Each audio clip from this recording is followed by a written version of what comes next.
Hello, and welcome to the People Often Suck podcast, where we talk about the suckiest suck that currently sucks.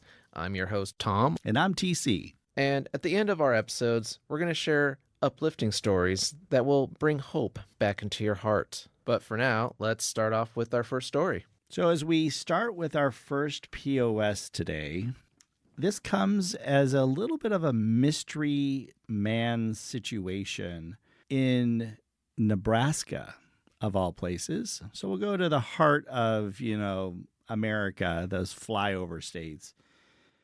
They have a lot of their own unique and interesting POS stories.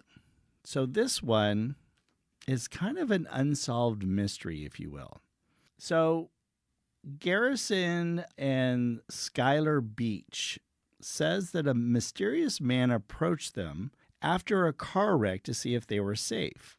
But multiple other crash victims say they've seen the same man on the same highway, and police are now investigating. You're not going to, are you? Sorry. I was afraid that there might have been a sound effect on that one from like the last episode getting carried over. Nope. Okay. No sound effects for Nebraska. I don't know if it would actually make sense in this one, unless you did a spooky, eerie, sound effect or whatever. I mean, I can look. What's Nebraska even known for? Corn? Well, Nebraska. Cows? What? Is it corn huskers? Is that it? Or is that Oklahoma? I don't know. I mean, I just usually fly over them. Step up your game, Nebraska. I'm not putting them down. I'm sure Nebraska is a wonderful state, so we shouldn't make any comments about Nebraska. Sure. So, anyhow, but this is in rural Nebraska, so it gets even more kind of creepy if you kind of think about like your neighbor's 2 miles away, kind of. Yes. Kind of rural. Yes, you're not going to get that pizza delivered in, 20 minutes or less because the nearby pizza place is, 4 towns over or something. What a horrible way to live. I know. I would give up already. So what's interesting is that so this mystery that is brewing in rural Nebraska, where these car crash victims are all saying this unidentified man continues to appear on the scene before any responders do. So, according to some of the reports, multiple people involved in separate crashes on Highway 36 in Bennington, Nebraska, have said the same man appears to offer them help after their accidents, which, is weird. So you're thinking, well, why would there be accidents happening on this particular section of the highway in rural Nebraska? And what's causing these accidents are actually random objects that have been placed in the road. So it's not like, a tree branch has fallen or a cow has tipped over, or not that I think a cow tips over on the highway, but maybe, or anything like that. It's random objects that are getting placed on the road. Like what? Well, what's a random object in rural Nebraska? Well, let's see here. I'm trying to see. You asked that question, of course. So there was like an icy machine, a big piece of metal. Big piece of metal. That was certainly one of them. A ladder? Well, they didn't say a ladder. Oh. No, they didn't. That's say pretty a ladder. random. Yeah. So in one of the situations, there was a Kyle Sorensen said that a mysterious man had shown up after hitting a child's bike on Highway 36. That's random. Yeah, very. The child wasn't on it, right? No. There were no children harmed in any of these incidences. Okay. So it was an unmanned child's bike drone. I'm sorry, no drone. Sorry, just this time of the year. Right. So basically, Sorensen said, I really didn't want to confront the person, but I informed the police. I don't want to accuse or say this person's absolutely doing this, but I want to make aware that this is strange, which is kind of strange. Some of the reports have been that in one case, there was car headlights that were parked nearby. And then the man came over and said he had called the police and offered to take them in the car. These people were obviously smart enough to say, As soon as we got out of the car, I remembered walking up to the embankment, and this guy showed up. This other unfortunate victim by the name of Garrison. He was already there, like waiting for us up on the side of the road, and said, "Are you guys okay? I've called the paramedics already." It was just very odd. As soon as we said, "Nope, we're going to wait for the police," he kind of just walked back to his car. So the Douglas County Sheriff's Office has now had multiple reports of objects in the middle of the highway and these individuals who hit them and veer off the road, whatever reason that has caused them to stop in that area because of this accident. They're all reporting that this mysterious man shows up, claims the same thing, that they have called the police and or paramedics or whatever, and offer to give them a ride, to help them out. And this is 4 reports in the exact same area, all similar stories. It's like the hills have eyes, man. The hills have eyes. Oh, this is like creepy, you don't even have a sound effect for a creepy noise. I'm kind of sad. Well, you were You totally had called me in the last episode of being a fun killer, fun hater, or whatever. So now you really put me on. Now I got to find something. well, while you're looking for something, yeah, the one person that hit the child's bike as they obviously stopped there. As I looked as they said here, I looked in the rearview mirror. I saw something sitting there, just north on Pawnee Road. These names, I love these names from the Midwest. Describing the moments after he hit the bike, they pulled up behind me, speaking of this mysterious man. And it was this individual saying he was checking to make sure we were okay. Yeah, just weird. And what's also funny, too, is that one of the people in the car that had hit this unmanned child's bike said that after this mysterious gentleman left, that they noticed that the man was leaking oil onto the road. So, for you folks who live in Nebraska, in the rural parts of Nebraska, you might want to keep an eye out if you happen to be going on Highway 30. Okay, Is that creepy? No? A little bit. Kind of made me think of, I'm dating myself, Poltergeist. Okay, that's Poltergeist right there. Is it? Well, it sounds very much like the ending of the movie when, they go to the motel and push the TV out into the outer walkway. You remember seeing the movie Poltergeist? Yeah, so long ago. So long It's ago. a classic. I know it's a class. Like, there's only like a couple beats that really kind of like fused into my memory, so that didn't make it in. That didn't make it in, but No. did it make it into your memory in that movie of the meat that was crawling across the countertop in the kitchen? It didn't, but was it it was like a piece of steak? Yeah, it was a steak. Okay. Yeah, it's coming back to me. I'm kind of like Spielberg. What is scary about a piece of steak crawling across the top of the, that was kind of lame. But the clown under the bed. Oh yeah, that was freaking scary. That was nightmare fuel. And then the scariest part of that, it's so funny how we just like squirrel. Well, you wanted me to look up creepy music. Well, when you think about rural Nebraska and this creepy ass man who's showing up out of nowhere after these random objects are out in the highway and people are crashing into them, causing them to stop there, and he shows up to offer help. Just all I would say, folks, don't maybe drive in anywhere in these rural areas and not pay close attention to what's on the road, because you never know when some creepy ass man is waiting in the wings to come over and check up to see how you are. Yeah, that's no good. I think you're playing too much over there on your phone. Okay, that's a different kind of like rural creepiness. That's deliverance. It's more down south. Yeah. Okay. That's kind of like, hey, boy, come over here. So many of these incidents have been happening, but police cannot figure out who's doing it. No, not at all. They have nothing yet. But it's in the And same spot. it's in the same general area. So you would think, well, maybe they only have like one sheriff in the town.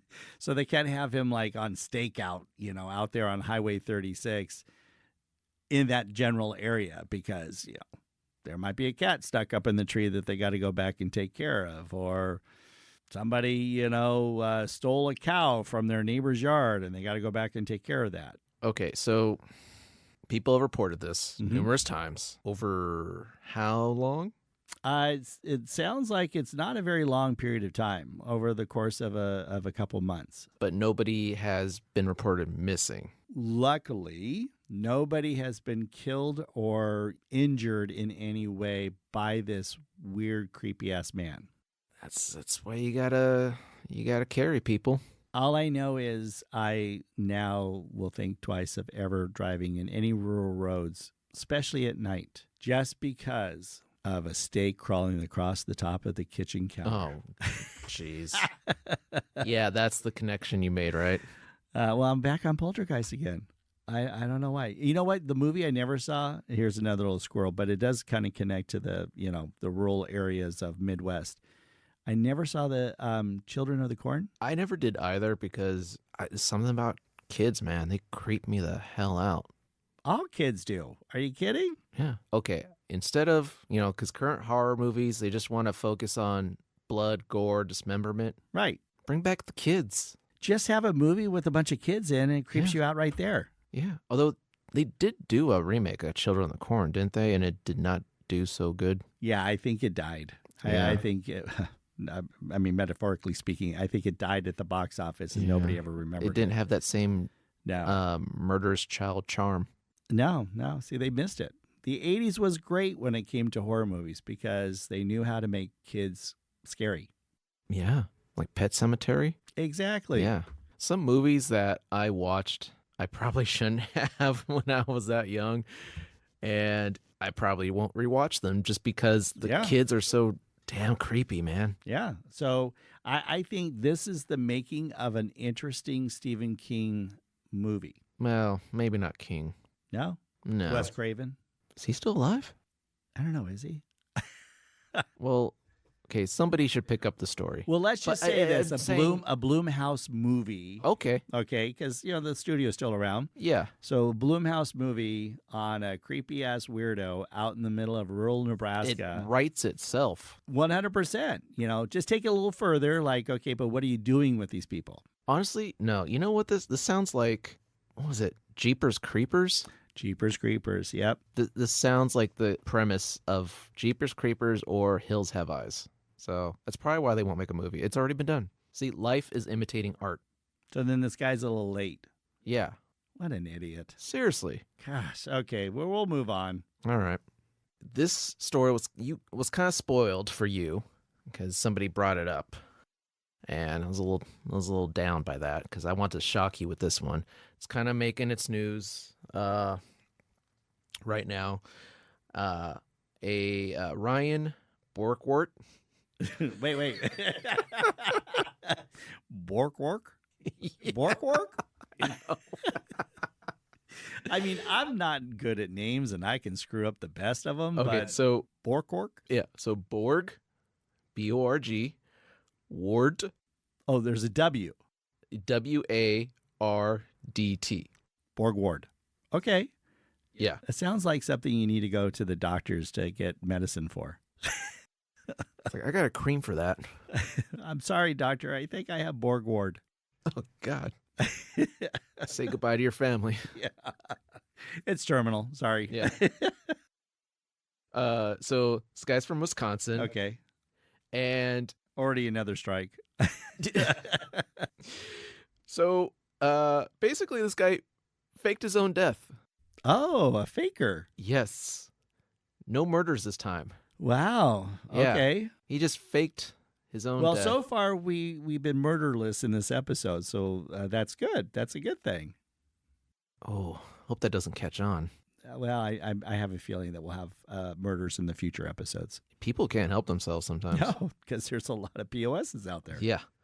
So not a lot is really known because he's not talking. Okay. At least why he Well, faked his own death. obviously, so he didn't die. So he did die. Because if he died, he wouldn't be able to talk. So Right. yeah, Well, and the reason they know he faked his death is because, well, he's in custody right now. he's in custody. Yes. Okay. And so what? he's just not really talking as to, at least as of now, Okay. he's not really talking or explaining why he went to such great lengths. Because, oh man, did he tried to cover his tracks so good with this one. I'll give it to him. This was not just a simple, I threw a mannequin over a cliff. Right. This was really well thought out, but he did slip up. So as you mentioned earlier, I know that we try not to share stories with each other, so Mhm. they're complete surprises when we share them here. Yeah. And yes, I was somewhat aware of this, so I'm hoping that you're going to come with some fresh new details. I did not actually know he was already in custody, so that's Mhm. actually new that I didn't know. But I want to hear the details that you have of the story. It is quite interesting. It is, because this is not something, one, you could easily pull off and get away with. Right. And he almost did. Again, we don't know why, but he basically left his wife and 3 kids. Oh. When you look at the timeline of events, again, not sure how long this guy was planning this out, but this was not just a simple weekend job for him. This was really well thought out. Well, maybe not as well because he's in custody. Well, again, the best plans, it's just one little slip up. Yeah.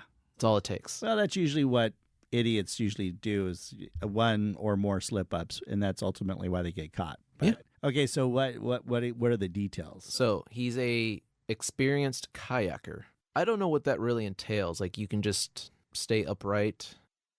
Or if you go over, you somehow can upright yourself, maybe? Have you ever gone kayaking? Yes, and it was a horribly bad experience that shows that I have no experience kayaking. I will give it does take a lot of physical work to go long distances kayaking. Is that your way of saying that I'm not in shape? Thank you. I mean, it's true, but yes, thank you.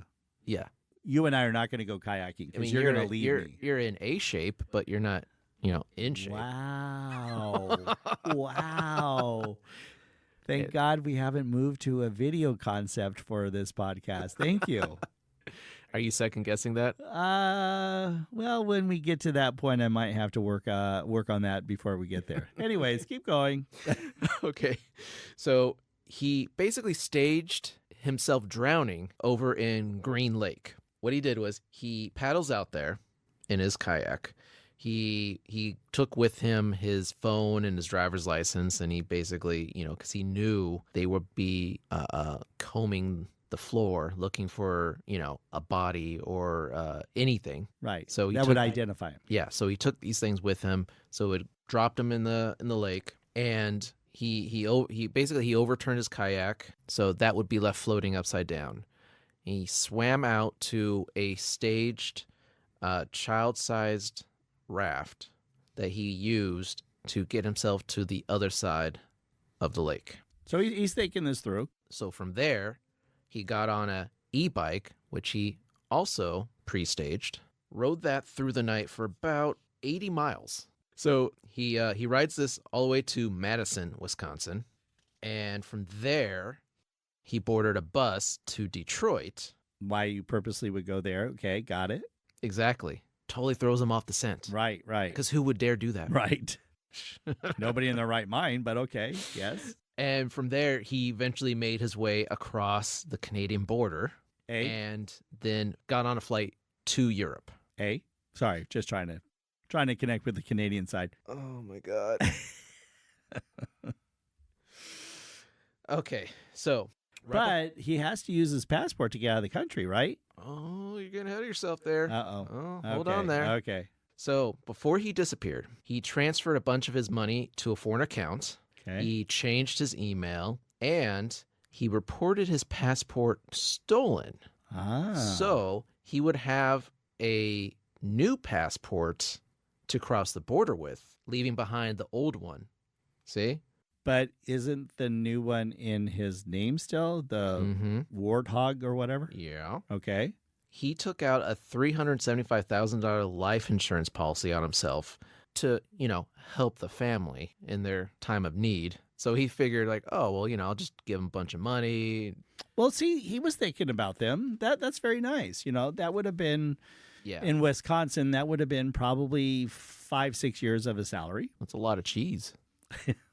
So he did all this and he figured, well, they're probably, they're going to look for me, but they'll probably give up after a couple weeks. Most searches do, which is true.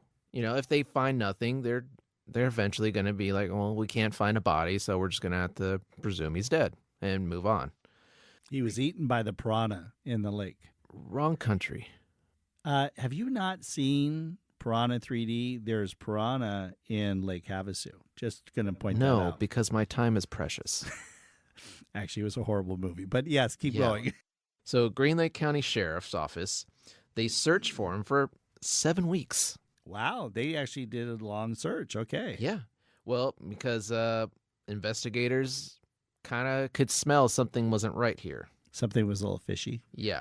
So he came back from his vacation, you can call it, in December of 2024, okay? He went missing in August of the same year.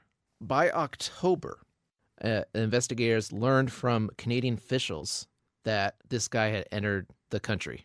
So even though because his passport is still in the same name. Yes. An idiot. Yeah. So because he went through the border with his passport, regardless of reporting it stolen, right, and leaving behind the old one, it's like you still get flagged for coming into the country. And everybody, I mean, it's not a lot of people who have the last name as Warthog.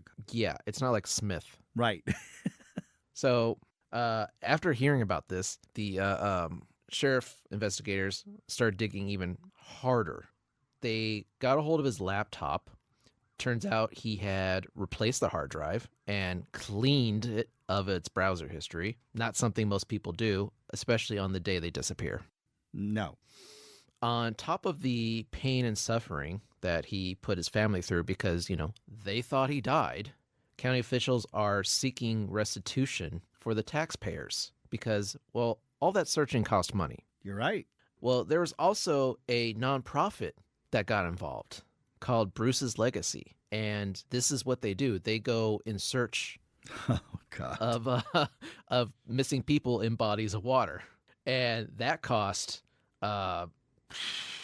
thousands of dollars. Sure. Minimum. And well, just the manpower time alone. Yeah, exactly. And the guy who, he was from this charity, he was kind of losing his mind because he's like, we have such a great track record. How can I not find anything?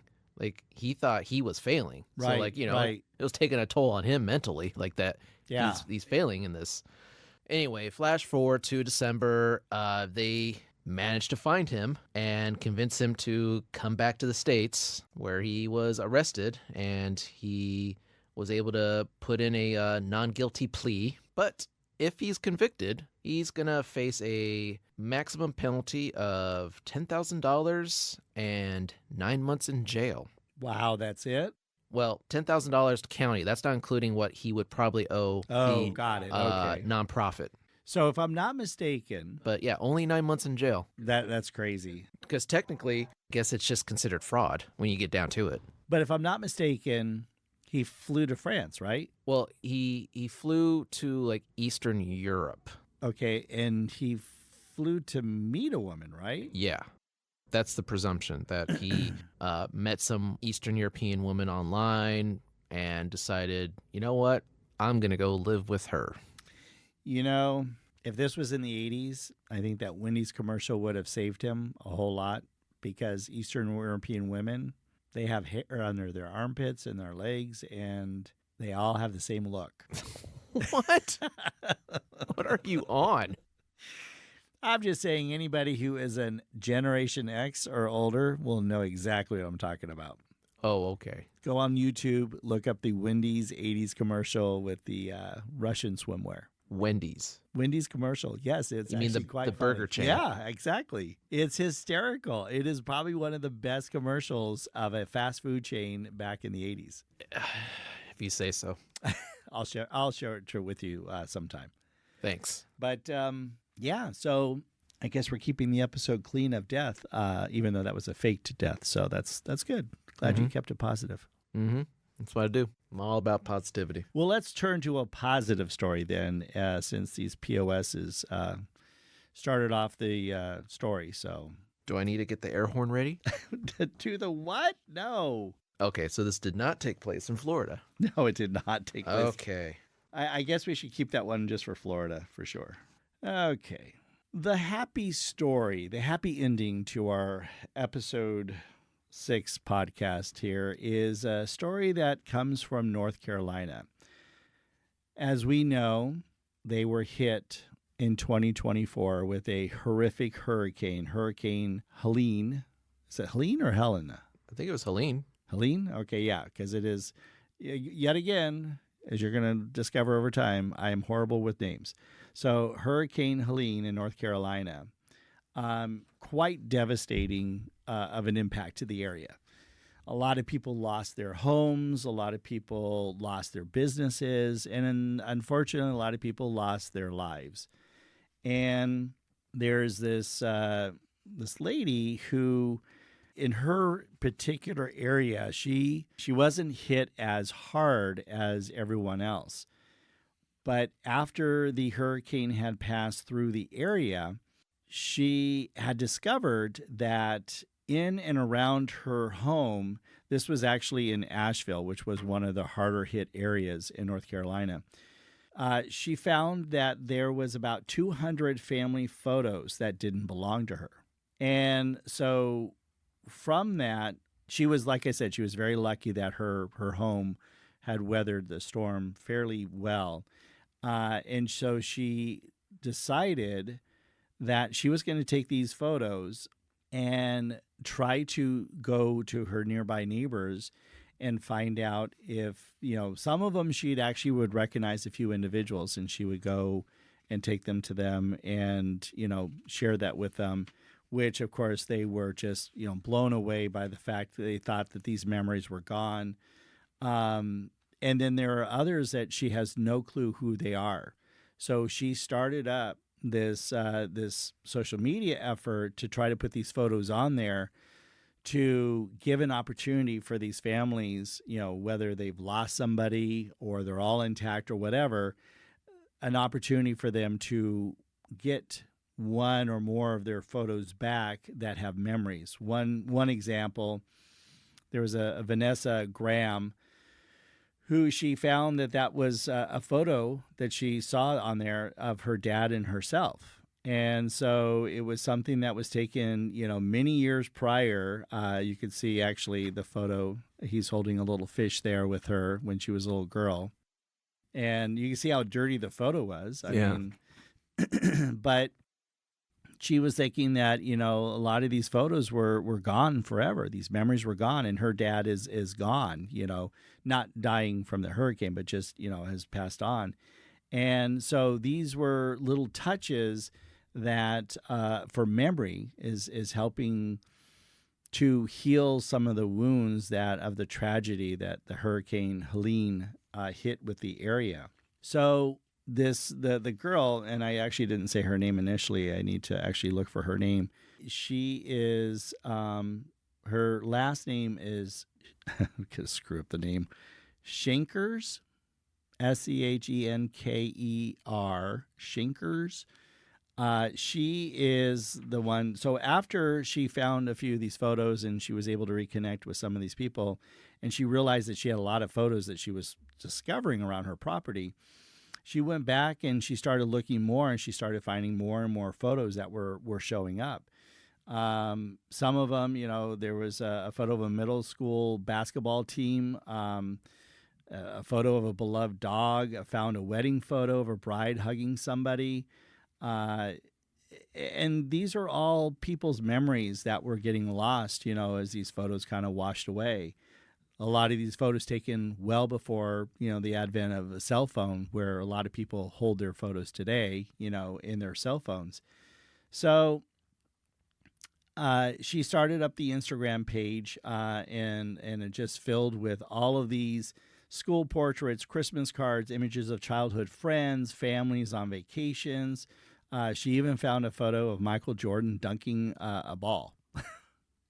Kind of random. That a local man says his dad snapped years ago. Wow. So is this anything that is helping people to rebuild their homes and businesses and all that? No, it's not. It's just a small little thing that this person didn't have to take up her time. She could have just simply thrown them all away or whatever, but she realizes the importance that these hold memories to these individuals who have been literally having their lives beaten the crap out of them through this hurricane. And there are more and more people who are coming forward and claiming like, oh, that's my mom, or that's my dad, or that's my sister or brother or whatever, and reclaiming some of these memories that are, that are coming back. So, I think this is just one of those little individual stories that coming out of Hurricane Helene is giving that chance for people to have a little positive spin on what had happened. One of the photos here shown, Becky Tate and her daughter both recognize their photos on the Instagram page. Tate's daughter, Nancy, said in the comments that her mom was crying when they discovered it. And it's a Tate family photo during Christmas time, standing in front of their Christmas tree. And, as she was saying, it's very surreal feeling to know all of your belongings and photos have been lost. And then to realize that some person you've never met is trying to help people locate these pictures just out of the kindness of their heart. That truly sums up the Asheville community. And I think that's pretty awesome, to take some time out and trying to help some of these folks just relive some of their memories that they thought were completely gone from this horrific hurricane. Yeah. That's one silver lining to disasters like this is you really get to see communities come together Right. and help each other, because let's be realistic, the government is, going to do, Well, bare minimum. $700. Yeah, if anything. So you can't rely on Right. them. You need to rely on the community, because it's really the community, your fellow neighbors that are going to come help you Right. in times of need.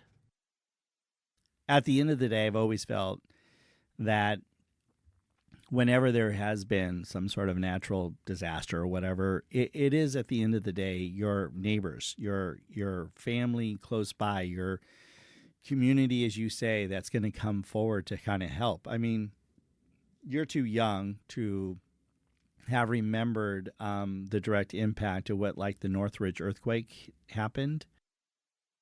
Let's see, were you 2, 4, 5 at the time? The plane, boss, the plane. Well, I mean, that's probably part of the family that is, maybe it's that guy. It's Warthog or whatever trying to fly out of the country yet again. Doubtful. Well, he could have faked another death and got himself here to California to fly out. Well, fool me once, shame True. on you. True. Fool me twice. But were you? Do you remember the Northridge earthquake? What year was that? 80. I want to say it was 94. Okay, then 92 was Landers. 94 was the Northridge earthquake. was that the one in the morning or day? Oh, it was morning, like 6:30, 7 o'clock in the morning. Okay, then yeah, I remember being woken up by that. Yes. Not a fan. No. That's Well, I don't not, know anybody's a fan necessarily of earthquakes. Yeah, but that's not necessarily how I want to wake up. yeah. But again, there was situations where I remember there was a whole apartment complex up in the Northridge area, and the lower level was all the parking. So all of the pillars just, right down, in the whole apartment complex went right down onto the vehicles. And just to see how the whole community came together to try to search to see if there was anybody that was trapped underneath there. It goes back to, I think, while there are POSs that we point out there in life, generally speaking, when we do have tragedy, when we do have natural disasters and things like that, I like to believe that the majority come forward and show that human spirit of kindness and willingness to help.